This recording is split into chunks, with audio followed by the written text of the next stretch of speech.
Hey guys, how's it going? How to spot a fake profile on Match. So first of all, go ahead and open up Match.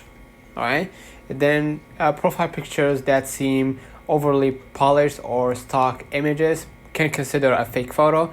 Sparse or vague profile descriptions without personal details, mismatched information, age versus photos or unusual details, lack of links to legitimate social media accounts, generic compliments or messages that seem pre-written, asking for sensitive information or money, unusual eagerness or instant responses. If you notice several of these signs, proceed with caution. So let me know in the comments if this video helped you. Don't forget to like and subscribe, and thank you for watching.